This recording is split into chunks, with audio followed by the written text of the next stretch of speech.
Hello, Charlie TCG here, and welcome back to my channel. Today, I want to talk to you about Lost Tina. Is it still a good deck to play right now? Arguably, it's BDIF right now in the format. It got top 4 at Worlds, multiple top 8 placements in recent events, but it's hasn't fallen from grace a little bit in the last couple of regionals. So in today's video, we're going to break down the results and talk to you exactly why that might potentially be the case. Look at this matchup-wise, the deck profiles as well, and also the future of its archetype and how Paradox Drift could really impact this set. So let's jump into the results for Lost Tina in the last couple of regionals and special events. So if we start off with Pittsburgh, the first regional that kicked off the season, the day 2 meta percentage share was 12.9%, which is still very very high for arguably a BDIF deck. This is very similar to the likes of where Gardevoir has been in the last couple of events. But if we look at this best placement, it was top 8, which I think is a very respectable placement for its archetype. Barcelona is where it starts to dip just a little bit. This day 2 meta share was only 9.4%, just shy of that 10%, which is definitely a little bit low from where Giratina might potentially have seen with it, with its best placement being in top 16. I believe it was 11 for 12, so still pretty high, but not that top 8 placement, which you kind of expect for a really good archetype. Kirachiba, however, it did get second place and arguably should have won the event by being 5 Charizards in that top 8 placement. So arguably it could have done incredibly well. But if we just look at this day 2 meta share, it was only 5%. Which is a lot lower than people might have expected it. Maybe a lot of people were turning toward playing Charizard, a lot of people weren't respecting the deck archetype over there, so that's maybe why it's a lot lower the case. But this is the reason why I'm talking about it. In Peoria, its best placement was top 32, and without actually being 30th place, but the day 2 meta share is 7.4%. Now that is a big drop-off point from being nearly 13%. That's nearly half of where it was from the day 2 meta share. Now why is this the case? Because it's still the most played deck online. Are people finding this a lot more difficult to play? Are people not enjoying the archetype? Is it more tunnel vision and going with that Lost Impact, Star Requiem, turn after turn after turn? Or is it the matchup-wise about not really hitting its more favorable, more even matchups more around the tournament? Well, that generally could be the case. Because if we look at its favorable matchups, we can see it's Charizard and Miraidon. These are arguably potentially about 20 to 25% of the metagame in nearly all tournaments. Charizard's kind of taken the tournament storm by pretty much the scene by storm by dominating multiple events, but not in fact getting many top 8 placements as people may have hoped with it. Miraidon as well is doing very well, but pretty much getting back-to-back top 8s in multiple events by really setting up and kind of being that big path disruptive archetype, which is what Lost Tina really was beforehand.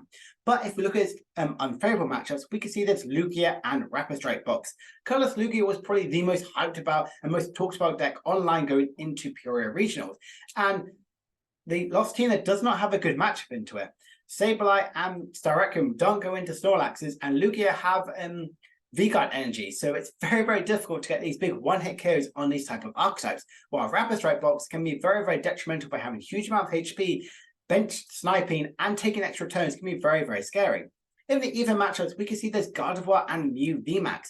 These decks here are very, I would say, much more even in this archetype, whereas now people might even start opting to play in their Drapion to really make their Mew matchup potentially even that more favorable. But if Charizard EX is a lot more played archetype right now, people probably aren't going to be opting to play Gardevoir and Mew because they can have a really bad matchup in the Charizard. So that already gets taken away from that way. Xianpao is a very close archetype.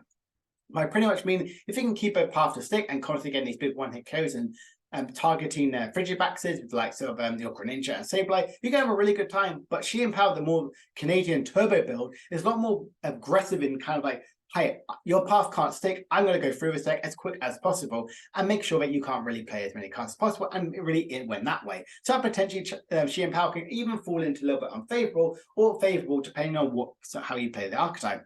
And a similar thing with Lost Box. Lost Box is arguably in a high right now, winning back-to-back regionals in America by Canadian players, which is honestly an amazing achievement in general.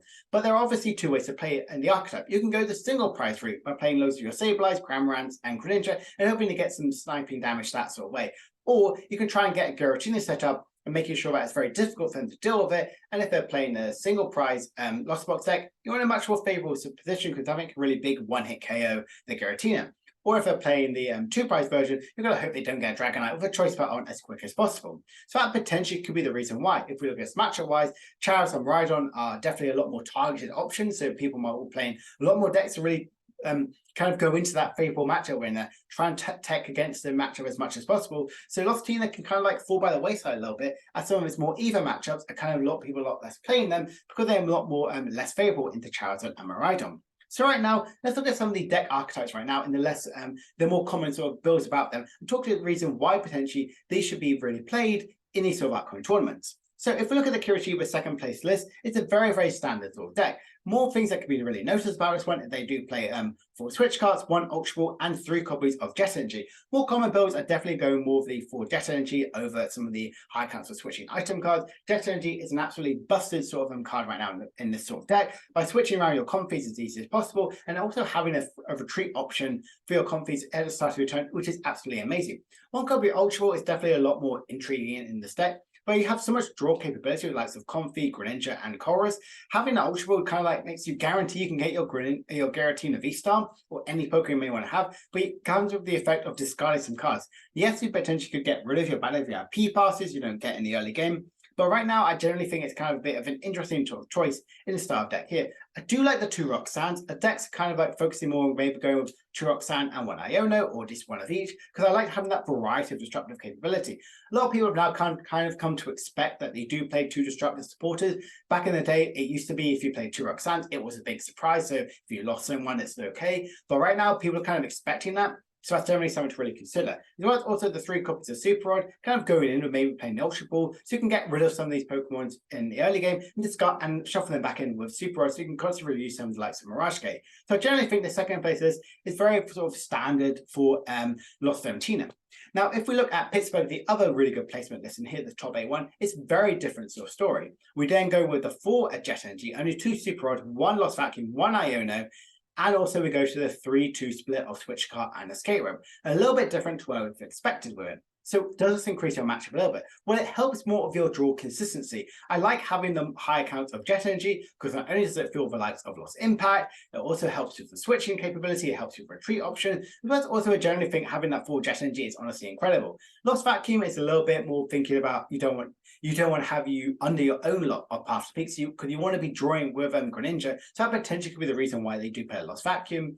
I don't see the reason why. The only reason I could see you get rid of like Bravery Charm will be on the likes of Ting Lu, because it gets to 290 HP. So generally don't think it's for that reason, but it could be potentially be getting rid of some other really crucial tool cards or stadium cards the opponent may have in play if you don't have your path to peak. I love having 3 copies of Disruptive Supporters, like 2 Roxanne and 1 Iono. Just having an Iono for the late game, really slowing down your opponent by potentially Iono them to 1 or 2. It's really, really key for exactly why Lost Tina can keep up with the price trade.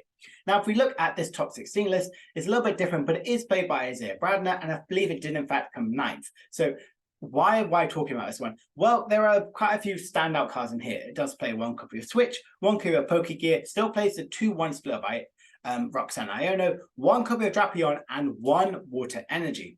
Now, why do we play the 1 Water Energy?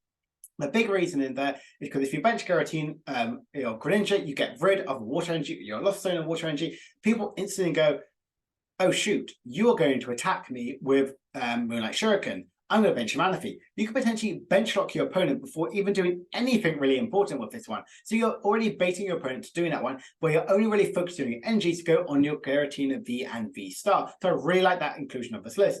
Temple of Sinnoh could really help in the likes of Gardevoir, and more specifically, Lugia. By playing that Temple of Sinnoh, you're shutting down the likes of Reversal Energy and V-Guard Energy, so already making it a bit more of a favorable matchup one.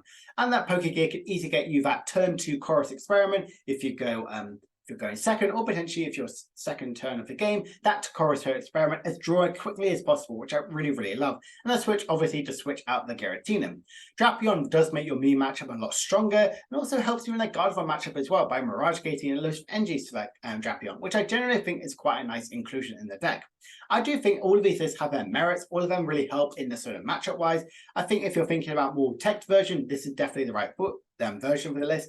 With a list which I potentially will play in a tournament, it most likely will be this Pittsburgh top 8-1. Fits more my style and more about how I might play the deck.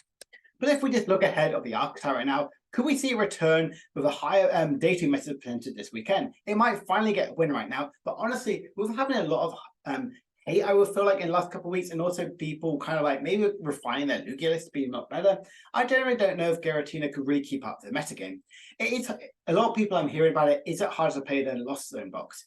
Honestly, it could either be it could definitely be argued that's the case because you're constantly gunning to try and get some Lost Zone Tina out as quick as turn 2. It could be very, very difficult, and you could easily really draw dead. So having that Poke Gear and also potentially that Iona can generally just help you draw that more cards, really help you for switching cards. Path to the Peak, I do think definitely makes this deck a lot more relevant.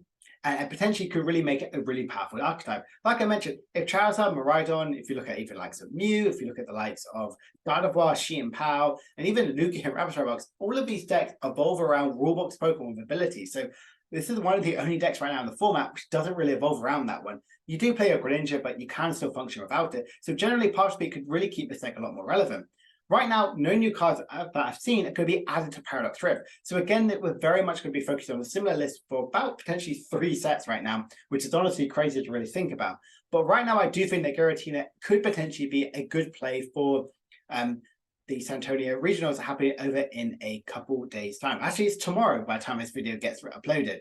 So honestly, that's quite exciting to see about it. I do want to hope Giratina finally gets that win. I want it to do really, really well, better than that second place. That we've kind of like seen it get before. We know Giratina can do that. We know it can do well, but I thought about if people really respect the archetype and going to be playing with it. Because it does have that awkward and put 2 energies in the Lost Zone, does hit that 280, which is that magic number, but a lot of people, as they know, aren't as keen on playing this deck as possible by seeing the results in that dating meta share, but will that change over this weekend in Sacramento Regionals? So I hope this has helped talk about, is Lost Tina still a good deck to play?